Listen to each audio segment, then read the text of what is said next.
Alright, hello, this is Jason Crispell, and this is my video explaining the database I built for our final lab. I chose the second one, the high school one, so let's take a look at it. Really the main table is student here. Student has all the required information that we need to have for the students. An auto-incrementing student ID, first name, last name, username, password, date of birth, status ID, and student class ID.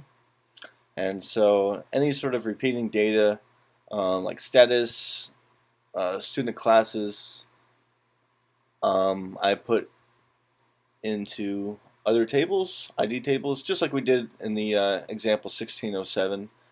And I'll show you the relations here. Status ID and class ID have foreign keys. So let's just kind of keep going down the student side of things. We'll take a look at the student classes. So this one is basically so that you can have a list of all the classes that any given student has. And so you have your auto-incrementing student class ID, class ID. Those last two both have foreign keys. Going along with these classes, class breaks down every specific instance of a class. So any given year, any given semester, any given course, all those things come together to explain a class. So we have the class ID, course name ID, semester ID, year ID, and teacher ID.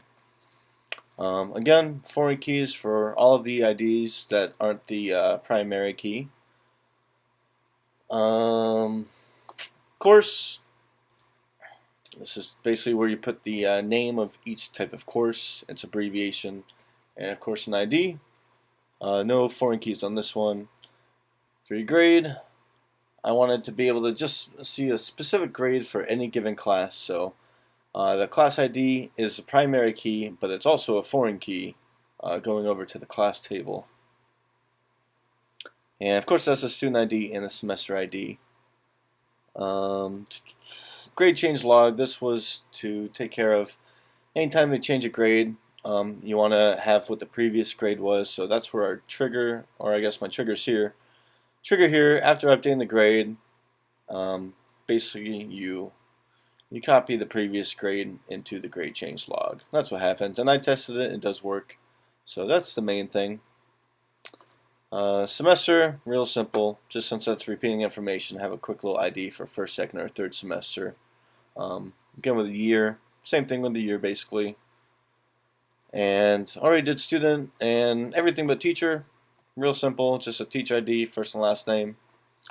So that's it for that. Hopefully that makes sense. I just had that one triggered, then every ID has a foreign key basically. And let's take a look at my ER diagram. That would be right here. The student is connected to almost everything except for the teacher and the course. Okay. And then class is the other big main one that touches almost all the other ones also. So there's my ER diagram. Not sure what else to say about that. And I think that's everything. Let's see, is there anything else I need to talk about? No. No, I think we're good. I'll end the pain here. So thanks for listening. Thanks for grading. I don't know how to end this.